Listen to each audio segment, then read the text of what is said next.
Welcome to this explainer. Today, we are jumping right into a really fascinating character study. We're going to set up a side-by-side contrast of two fundamentally different archetypes of leadership by looking at two men from ancient history, Jehoram and Joseph. Now, both of these guys found themselves at the absolute pinnacle of influence. They literally held the lives and futures of thousands in their hands.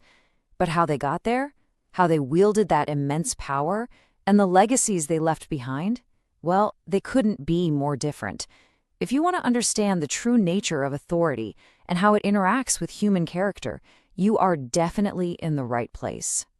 Okay, let's dive into this. What actually happens when absolute power meets a corrupted character? That is the central question framing our whole narrative today. See, power itself is neutral, right? It's essentially just an amplifier. It takes whatever is already at the core of a leader's character and broadcasts it to the entire world. When you place immense authority into the hands of someone who lacks integrity, the results are predictably catastrophic. But as we'll see, when power is paired with unwavering faith and wisdom, it becomes an incredible instrument for preservation. Section 1. Origins of Authority. Notice the stark contrast right out of the gate. Jehoram inherited his authority entirely by birth. He was basically handed royal power without ever having to prove his character or his competence. He just woke up one day with a crown. But Joseph received his authority through God's providence and a long, hard track record of proven wisdom. Early on, he possessed absolutely zero structural power. All he had was his father's favor and some God-given dreams. His authority wasn't a birthright at all. It was forged. Yet despite these completely different paths to leadership, they actually shared a crucial starting point. Both of these men inherited a sacred spiritual heritage. They both knew the God of their fathers. But, having a solid foundation doesn't automatically guarantee a solid structure. Only one of these men embraced the covenant promises given to his family, while the other completely abandoned the Lord. Section 2. Family, Betrayal, and Suffering. I want you to reflect on this question for a second. How does a leader treat their own blood? The way a person handles power at the absolute highest level is almost always a reflection of how they handle relationships at the most intimate, personal level. And honestly, it's right here that we see the most shocking difference between Jehoram and Joseph. This is where the story takes a really dark turn. Jehoram, clearly feeling insecure in his unearned power, became the ultimate aggressor in a family rivalry. Just to secure his throne, he actually murdered his own brothers. He used his authority to violently eliminate his own blood. Contrast that with Joseph. Joseph wasn't the aggressor at all. He was the completely innocent victim of his brother's intense toxic jealousy. He was betrayed, thrown into a pit, and actually sold as a slave. So Jehoram inflicted profound injustice just to gain control, while Joseph suffered severe injustice despite his total innocence. And this brilliantly illustrates how a compromised character spirals completely out of control. Because he abandoned his spiritual roots, Jehoram followed the corrupt house of Ahab. He totally surrendered to ungodly influences, dragging widespread idolatry straight into Judah and actively turning people away from God. Even when he was directly warned about it, he fiercely resisted.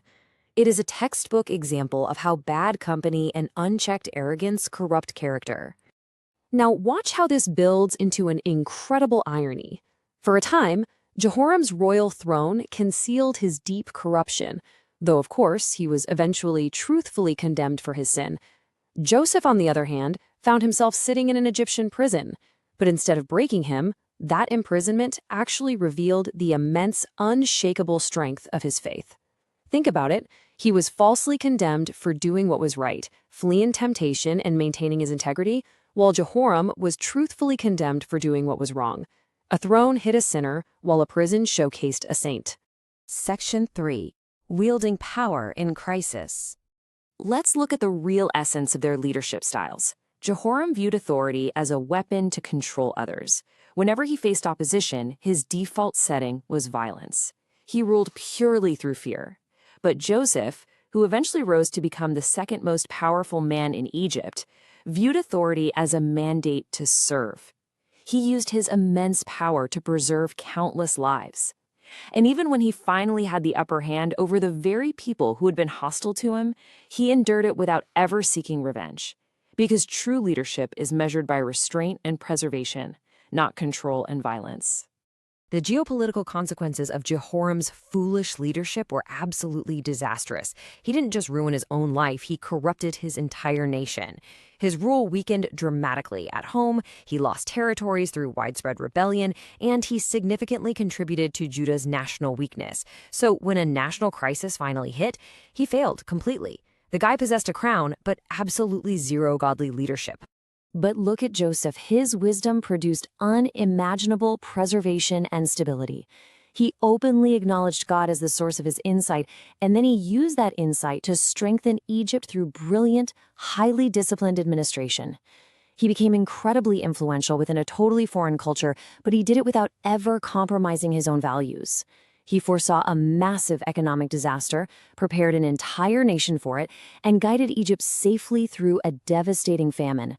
He cooperated faithfully with God's revealed purpose, and as a result, he didn't just save Egypt, he became a blessing to many nations. Section 4. The Final Legacy. So, the crucial point is right here. The ultimate divergence. Jehoram literally destroyed his own family. He used his power vindictively and viciously right up until the very end. But Joseph? When faced with the exact same brothers, who had literally sold him into slavery, brothers who were now completely at his mercy, he forgave them.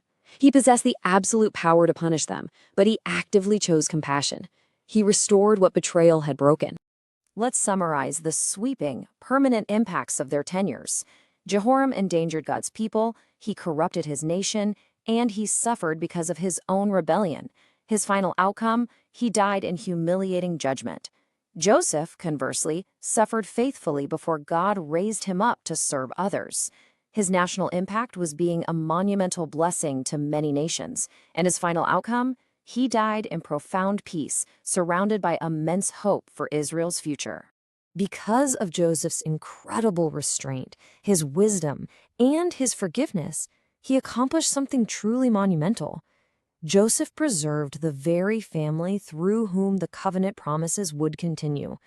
He understood a profound truth, that God could take human evil, even the evil of his own brothers, and somehow transform it into a much greater saving purpose. Section 5. True Nature of Authority. Ultimately, these two men leave us with two distinct markers in history. Jehoram left a blaring red alert warning of corrupt leadership. He inherited an incredible position, but entirely lacked the character to sustain it. He totally misused his inherited privilege. Joseph, on the other hand, left a timeless example of wisdom, mercy, and faith. He preserved his character through brutal betrayal and immense success alike. He used his hard-earned influence entirely for the good of others. I want to leave you with this final, powerful thought. Authority cannot protect rebellion from judgment, but God can transform faithful suffering into salvation. Power will eventually reveal exactly who you are. But as we see with Joseph, faithfully enduring adversity can actually position you to change the world. So think about the authority you hold in your own life, whether that's in your family, your community, or your career. Are you using it to control, or are you using it to preserve? Thank you so much for joining me for this explainer, and I hope it leaves you with a renewed perspective on how to lead with true wisdom.